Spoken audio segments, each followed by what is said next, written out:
Hey guys, welcome back to another video. Today we're looking at the Armourfast Sherman M4A3 with a 76mm gun in a 1/72 scale.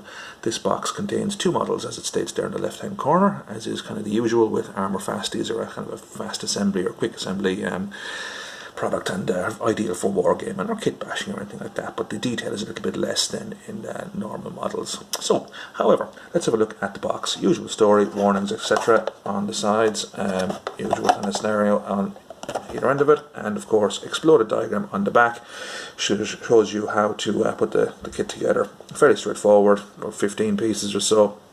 At a glance gives you a little bit of information as to what else is available in the range and so on and so forth. So you know, pretty straightforward, and their website address there of course as well, which shows the rest of their products. But that's basically it. That's the box. It's fairly straightforward, as I always say. So let's have a look at the sprue. The sprue itself, what you have there is basically just your standard Armourfast sprue. You have the hull here. The detail itself isn't the worst on it, has to be said, and they do come up fairly okay. There's your 76mm gun, which of course was an upgrade from the 75mm, looking for a little bit of extra velocity and penetration there on German frontal armour and things like that. 50 caliber machine gun, a couple of hatches and bits and pieces on the turret. There's your gun mantlet. That's the bottom part of the hull there. As you can see, these are around since 2002. I've had them quite a while, but I'm only getting around to doing some of them now. And there's a track system. Track's not too bad as regards to wheels and that. Detail's pretty good, but they suffer from the usual Armourfast track scenario where they don't actually do the sort of chevron shaped track markings, or whatever to call it, track grooves, grips, whatever it is, which is unfortunate because it would have been so easy to do it right. But I've said a lot about Armourfast stuff, so that's just a little bugbear of mine. Our bottom part of the turret there, the little spigot, and then you have the turret itself here. The turret lids, or whatever you want to call them, can't be opened, or you probably could if you're skilled enough with a knife, although I tend to leave these ones alone. 50 cal goes in here, and so on and so forth, and that's basically it. It takes all of about, I'd be generous if I said 6 minutes to put one of these together. So you know, that's basically it. It's not called Armourfast for no reason. Now, as I say, the detail on these is a little bit lesser than other kits, but at the same time it's plenty of opportunity for kit bashing and kind of doing it up and stuff, so you know, no fault there really, to be fair.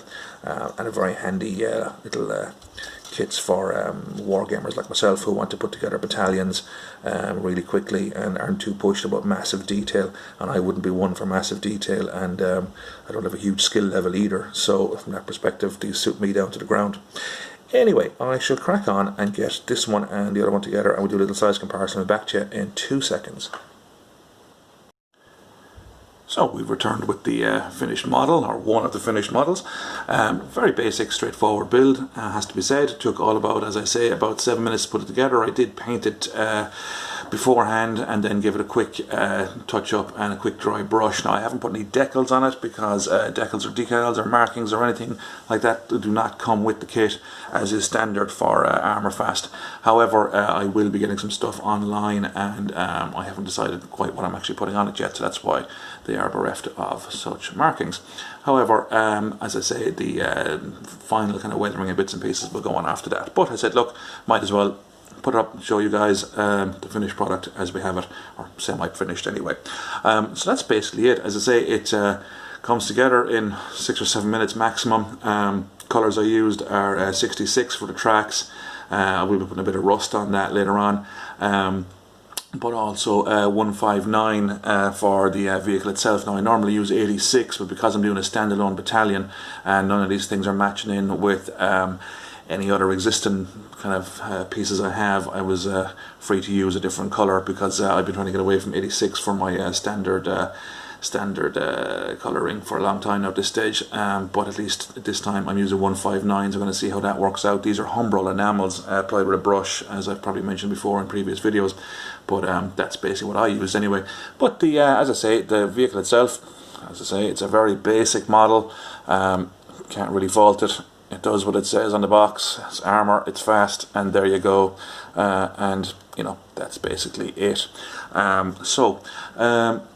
I've no real complaints. Would I recommend it? Yes. If you're looking for massive detail, no, unless you're prepared to put it in yourself. Is it ideal for wargamers? As I've said, yes it is. As I say, the only thing I don't really like about it is or any of the Armourfast products is the fact that the tracks are basically wrong. But other than that, I'm happy enough. So let's have a quick comparison with other Shermans. I have a Matchbox one with a 76mm gun, the kind of the cast hull, the Airfix. I have another Armourfast, just a regular M4, and I have the Hasegawa Easy 8 one as well. So let's have a quick look at those, the size comparison perspectives, so I can just you know yourself how they measure up against other ones. One moment now. Okay, so here we are looking down on 5 different Shermans. The one on the left is the Hasegawa, and the one here next to it is the Armourfast M4 A3 76mm that we're actually focusing on today. The one next to that, this guy here, is a regular Armourfast M4. This is a Matchbox, and this is the old venerable Airfix kit that this one's belonged to my young lad.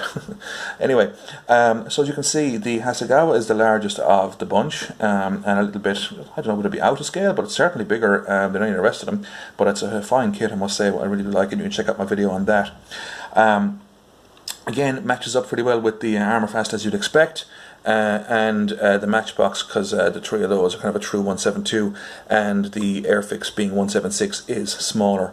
Height wise, they're all pretty much the same, really, give or take a millimetre. I wouldn't really be too concerned about that. It's more to do with the width of the Airfix is narrower, and it's a little bit wider fractionally on the Hasegawa. But other than that, they all match in fairly well. As I said, the Hasegawa is the largest, and of course I've put a load of bits and pieces on that, so it kind of bulks it up even more so. But the young lad wanted it to look like Fury, so there you go. So as I say, that's it. That's how it compares with other models and brands, the same similar sort of vehicles, so you get an idea as to what you're doing if you're kind of trying to match them up very specifically. So that's basically it, guys. That is my very quick review of the Armourfast Sherman M4A3 76mm in 1/72 scale. Thanks a million for watching. We'll have a few more videos coming up fairly soon, a few more Shermans. We're kind of on a bit of a Sherman theme at the moment, and be safe, and we'll talk to you then. All the best. Bye for now.